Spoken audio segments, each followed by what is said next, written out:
Have you ever pondered the subtle indications that perhaps our lives are guiding us towards an unforeseen direction, perhaps even towards outcomes as extreme as the polar opposites of the afterlife? Consider the narratives we cherish, the allegories we recount, and the actions we take daily.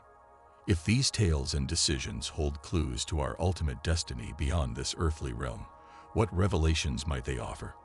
Picture someone gravely ill with only a few days left, fixated on peppermint candies. This individual always kept a large jar of peppermints close, bringing joy to their days. As their life's end approaches, they earnestly implore their spouse to place this cherished jar in their coffin, believing they could carry it to the afterlife, aiding their ascent to heaven. In the exploration of metaphysics, Dolores Cannon emerges as a sagacious guide, delving into enigmas that have long intrigued humanity. Through her pioneering work in hypnotherapy and past life regression, Cannon unveils tales of souls traversing time and space, hinting at how our earthly experiences, fixations, and virtues might shape our spiritual journey. In her book, Between Death and Life, she compellingly argues for the continuation of our spiritual odyssey after death, suggesting that our actions here ripple into other realms in ways beyond our comprehension. Today, I'll discuss 3 ominous signs that suggest one's path may not lead to heaven, with one particularly chilling. The parable of the rich man and Lazarus serves as a fitting narrative to contextualize Cannon's findings. It portrays a stark dichotomy. A wealthy man living luxuriously contrasts with Lazarus, a destitute soul yearning for a morsel of food. Yet, their fortunes reverse in the afterlife. Lazarus finds solace in Abraham's embrace, while the rich man descends into despair. Abraham's response is unsettling, emphasizing the immutable consequences of life's choices. It underscores how forsaking divine truths and spurning opportunities for righteousness breed eternal remorse. The notion that wealth determines one's afterlife fate, while poverty secures paradise, is debunked. Abraham, though affluent, finds solace beyond. This narrative underscores that our destiny isn't dictated by material wealth, but by our allegiance to divine or earthly treasures. The rich man's plight serves as a stark warning, illustrating how fixation on temporal pleasures veers us off course. It prompts introspection. Where does our true loyalty lie? With fleeting worldly pleasures or the eternal promises of God? The tale of eco-warriors and Insulate Britain initially appears unrelated but underscores a shared commitment to worldly causes.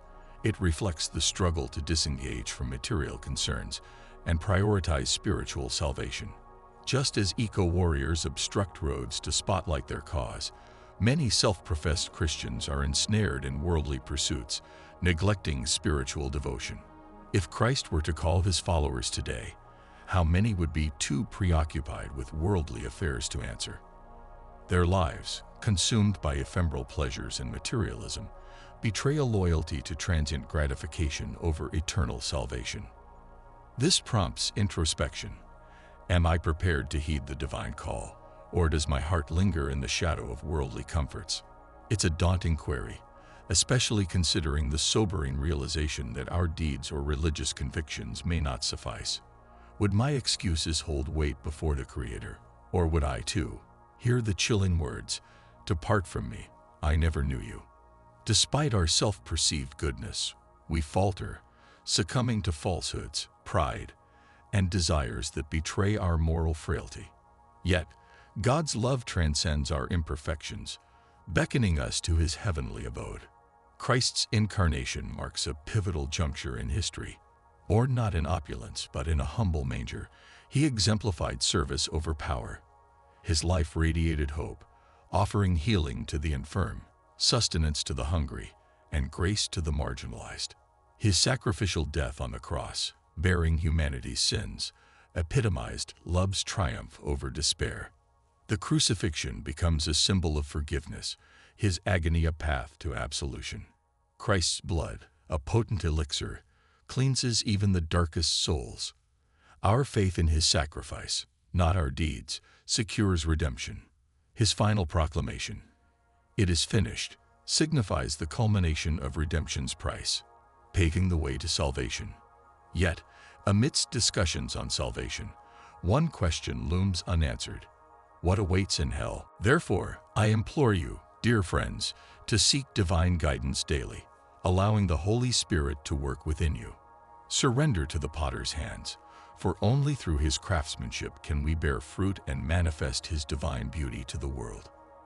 Your presence is deeply appreciated, and if inclined, consider subscribing to our channel. May your life abound in prosperity and joy. Thank you. Now let's delve further into the notion of salvation and its profound implications. It's a perilous misconception to rely on personal righteousness or perceived morality for eternal bliss. Salvation isn't a reward for virtuous acts. Rather, it's a divine gift bestowed upon us through faith, independent of our deeds. This fundamental truth presents a pivotal choice. Do we cling to our autonomy, or do we grasp the hand of Jesus Christ, the sole guide through life's tumultuous seas to the shores of heaven? Reflect on your own journey. Have you embraced his saving grace? Do you entrust your entire being to Jesus Christ? Amidst discussions on salvation's essence, one question persists: what truly awaits in hell? Therefore, I urge you, my cherished companions, to beseech God's assistance daily, allowing the Holy Spirit unrestricted access to shape and mold you according to his flawless will. Remember, we are but clay in the hands of the divine potter. It's only through his transformative work within us that we can bear fruit, showcasing to the world the exquisite craftsmanship of our Creator. Now, as we navigate these profound spiritual questions, let's confront the stark reality of spiritual signs indicating a perilous path. One such sign is the absence of spiritual growth in one's life, a truth often overlooked but underscored by Jesus' stern admonitions to the religious elite, exemplified in the metaphor of barren forests. Although Jesus embodies kindness, his authority commands reverence, and his very name strikes fear into the forces of evil, signifying his triumph over death. This revelation may unsettle some, for it reveals a facet of Jesus that balances mercy with severity. He scrutinizes the foundations of our existence, seeking evidence of genuine transformation. Trees devoid of such evidence are destined for desolation. This analogy prompts introspection. Does my life yield the spiritual fruits born of a genuine encounter with God? The Pharisees and Sadducees epitomized the fallacy that outward acts of piety shield one from spiritual decay. They donned a facade of religiosity, believing it would merit favor with God. Yet, his gaze penetrates beyond surface appearances, delving into the recesses of the heart where sin and spiritual decay fester behind a veneer of righteousness. What we truly need is the transformative work of the Holy Spirit, regenerating us and enabling us to bear authentic spiritual fruit. When we surrender our lives to Jesus Christ, the Holy Spirit takes residence within us, catalyzing profound change. It's awe-inspiring to contemplate that the Creator of the universe dwells within us, reshaping our very being. This divine cultivation ensures the fruition of spiritual fruit, a tangible testament to genuine discipleship.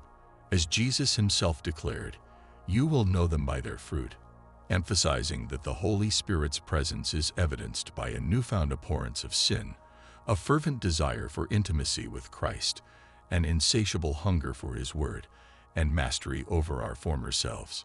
This prompts fervent supplication. Let us implore the Lord to cultivate his Spirit within us, recognizing our incapacity to effect such transformation alone. Entrusting ourselves to his skillful hands, we acknowledge that the fruit of our faith, born of his Spirit, is paramount. As we stand at this crossroads, let us contemplate which path ensures our safety. Which of these signs portends the gravest danger to the soul? The second sign, a reliance on personal righteousness, stands out as particularly ominous. While the first and third signs warrant profound reflection and earnest prayers for divine guidance, the second sign is immutable, unalterable by human effort alone. In conclusion, let us heed the call to surrender our lives to Christ, recognizing that salvation is not earned but received as a gracious gift. May we continually seek the guidance of the Holy Spirit, allowing Him to sculpt us into vessels of His grace and instruments of His love. Thank you once more for your presence, and may you be enveloped in the abundance of God's blessings and joy.